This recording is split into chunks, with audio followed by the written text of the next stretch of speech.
मेरे बच्चे, तेरे घर की चुप्पी में कुछ सरसराहट है। तूने उसे हल्के में लिया, तूने उसे हवा समझ लिया। पर सुन, वह हवा नहीं, एक काला नाग है। वह तेरे पास आता है, उस मुस्कान की आड़ में छिपा है, उस मीठी बातों के पीछे धीमा धीमा जहर फैलाता है। काला नाग, वह जो तेरे घर की दहलीज के पास पनपा है। वह अब तेरे रक्त को छांटने की तैयारी में है। उसके दांत की चमक, उसकी निगाह की ठंडक, उसकी साजिश की सूक्ष्मता मैं सब देखती हूँ। और मैं कहती हूँ, अब और नहीं। तू सुन, तेरे घर में जो सांसें चलती हैं, उनके बीच एक सांप लिपटा है। उसको पहचान, उसे सोते हुए मत छोड़। वो नाग सिर्फ शरीर पर वार नहीं करता, वह विश्वास पर वार करता है। वह तेरी रातों की नींद चुराता है, तेरे ख्वाबों में फुफकार बनकर घुसता है, तेरी हंसी में विष की बूंद गिरा देता है। वह चुपके से आता है, धीरे धीरे, और अपना काम तब करता है जब तू सबसे कम संभला होता है। पर सुन, मैं माँ काली हूँ। मैं किसी छल को टिकने नहीं देती। नाग की सर्पीली चालें मेरे सामने फीकी हैं। उसकी फुफकार मेरे कानों में शोर से बदल जाएगी। तेरी रगों में जो शंका बैठी है, वह अब आग बनकर निकल आएगी। उठ, अपनी आत्मा की डोर को कस। उस नाग की आंखों में झांक देख। क्या वह वही है जो तेरे घर की खुशियों को कुचल रहा है? तू सोचता होगा, क्या मैं डर की बात कर रही हूँ? नहीं, मैं सच बता रही हूँ। कई बार शत्रु चेहरे बदल कर आता है, दोस्तों की पोशाक में, रिश्तों की आड़ में, घर की परछाई में। पर नाग का जहर पहचानने में देर मत कर। जहर तब घुलता है जब हम अनजान बने रहते हैं।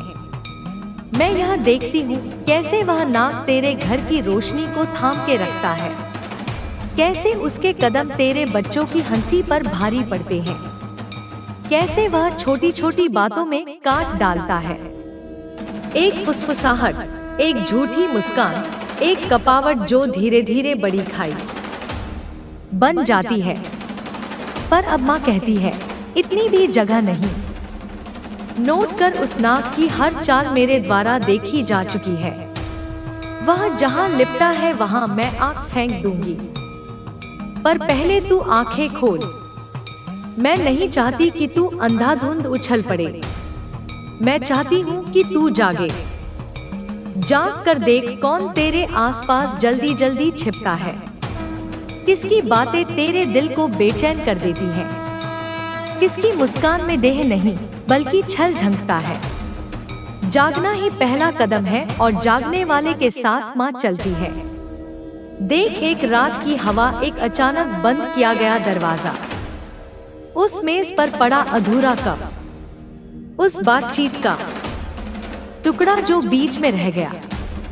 यह सब संकेत है। नाग छोटे छोटे सुराखों से अपने जहर को टपकाता है।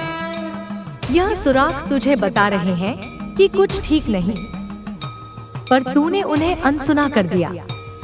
अब सुन, वे सुराख अब बड़े होंगे और माँ उनकी मरम्मत कर देगी। क्या तू उन्हीं सुराखों को अपना भाग्य मानकर बैठा रहेगा? उठ और हर उस चीज को जांच जो तेरे ख्यालों में खटकती है। मैं तेरे लिए नहीं कहती कि तू शोर मचा, तू विरोध कर, तू बदला ले। मैं कहती हूँ कि तू सच को बुला, सच्चाई का सामना कर, पर संतुलन से। जब तू सच्चाई से खड़ा होगा तो नाग का जहर फीका पड़ जाएगा और मैं उस जहर को उसकी जड़ तक जला दूंगी। मेरे बच्चे, डर ठीक है, पर डर में फंसना मंजूर नहीं। रो, चिल्ला, फिर उठ। अपने भीतर की माँ की आग को समुंदर जैसा विशाल कर दे। तेरा रोना मेरी मांग नहीं है, तेरा उठना मेरी जीत है। मैं तेरे साथ हूँ, तेरे हर सवाल के लिए, तेरे हर आंसू के लिए। पर जब तू उठेगा तो मैं तेरे पीछे चलूंगी और उस नाग की चालें उजागर कर दूंगी।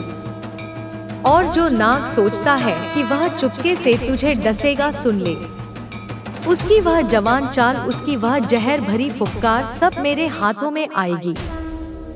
मैं उसकी झाड़ों को काट दूंगी बिना आवाज के, बिना तमाशा के, पर सख्ती से। पर याद रख, पहले तू जागेगा तो ही माँ काम करेगी।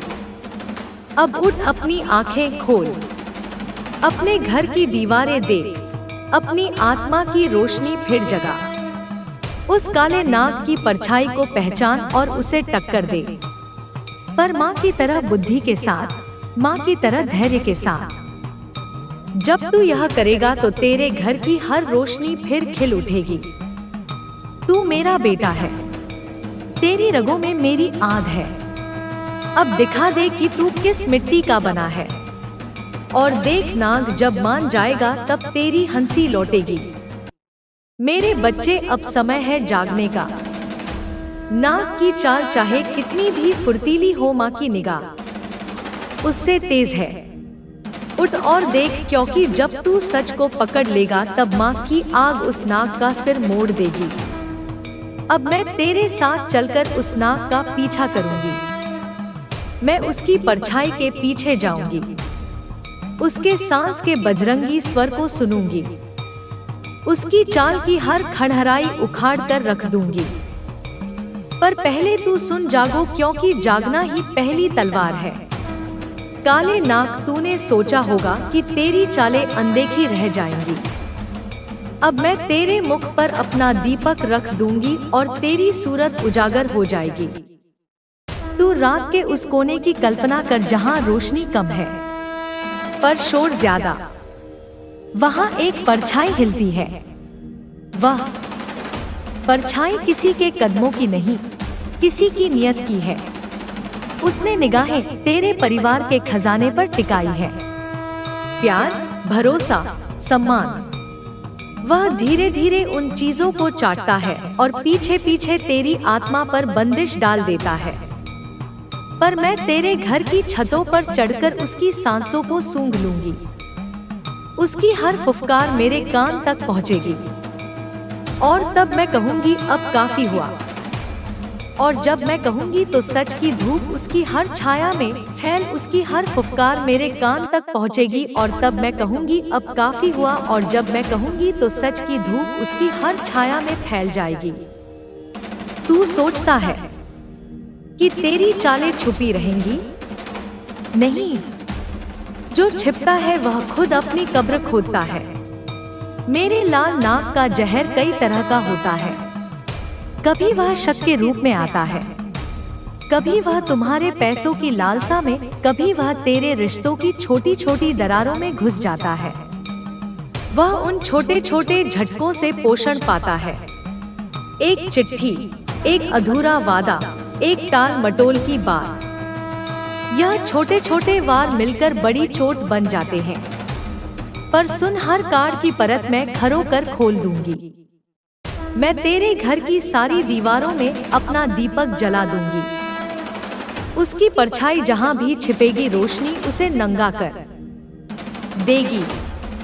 और जब वह नंगा होगा तो उसकी चालें फिसलेंगी, उसकी ताकत सूख कर गिर जाएगी। देख ले नाग, तेरी हर चाल मेरे पास दस्तावेज बनकर आएगी। तेरी हर साजिश मेरी आंखों में लिख दी गई है। मेरे बच्चे, पर मैं तुझे डराने नहीं आई। मैं तुझे बता रही हूँ कि तू अकेला नहीं है। तू वह नहीं जो सोचता है। तेरी रगों में माँ का ताप है। तूने जितनी बार हार माना, मैंने उतनी बार तेरी पीठ सहलाई। अब बस और नींद नहीं, जाग और अपनी रोशनी जगाए रख। मैं अब तेरे घर की उस विशेष रात की बात कर रही हूँ जब नाग सक्रिय होता है। रात गहरी होती है, घर सोया हुआ होता है। सिर्फ एक कोना है जहाँ हवा थमी रहती है और वहाँ नाग लिपटा होता है। उसकी पीठ पर कालापन छाया होता है, उसकी आंखों में ठंडक रहती है। वह धीरे से उस कोने से निकलकर तेरे पास आता है। तेरे खींचे हुए ख्यालों के बीच, तेरे बच्चों की हंसी के बीच, तेरी आंसुओं के पानी के पास। जब तू उस रात की हवा महसूस कर खामोश मत बैठना। अपनी रूह की घंटी बजा, मुझे पुकार। मैं आकर नाग को उसकी असल जगह दिखा दूंगी। नाग की चालें कभी सीधी नहीं होती। वह छूटे हुए शब्दों की तरह धीरे धीरे फैलता है। वह तो बस मित्र है। थोड़ा समय दो, कुछ नहीं हुआ। इन छोटे छोटे बहानों के भीतर छुपा जहर बड़ा हो जाता है। पर माँ कहती है बहाने राख में बदल जाएंगे जब सच की आग लगेगी। सच की आग ने सब दिखा दिया, पर उस आग में सच्चाई ने ही बचकर निकलना सीखा। दरवाजे के पास एक परछाई जो बार बार आती जाती है, वह परछाई नाग की है।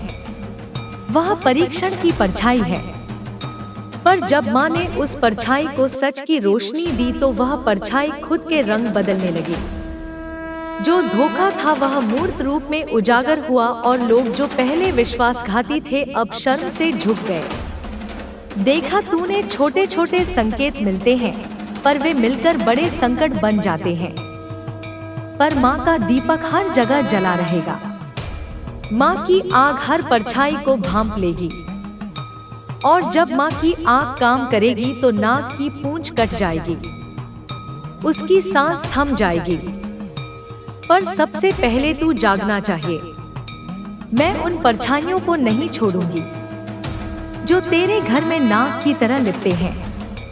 मैं उनकी चालें उगाड़ दूंगी और उन्हें खाली हाथ छोड़ दूंगी। मेरे बच्चे, जागो, पर घृणा में ना उतरना। जब तू सच के साथ चलता है तो तेरी आत्मा साफ रहती है। घृणा उसे गंदा कर देती है। माँ कहती है सच्चाई की रोशनी से काम लो। माँ की ज्वाला को अपनी ढाल बनाकर चल। अब सुन, जब माँ की आग पूरी तरह जलेगी तब तेरे घर की हर चीज सुधर जाएगी। सांसें खुलेंगी, हंसी लौटेगी, प्रेम का स्वाद फिर घर में छा जाएगा। और जो नाग, वह या तो भाग जाएगा या वहीं रहकर वह खुद नष्ट हो जाएगा। पर तेरी हिम्मत और मेरी ज्वाला यही उस अंतिम पल के साथ ही होंगे। उठ, अपनी आंखें खोल और अपनी रूह की ज्वाला जगा। नाग की परछाई को पहचान। पर लॉजिक्स के साथ मैं तेरे साथ खड़ी हूँ। तेरे खून में माँ की आग है। जब तू डसने वाले को देखेगा तो उसका सामना मजबूती से करना, पर माँ की तरह न्यायपूर्ण और माँ की तरह करुणामयी। अगर तुम्हें भी माँ काली का आशीर्वाद चाहिए तो अपने घर में दीपक जलाओ और वीडियो को लाइक और शेयर करो।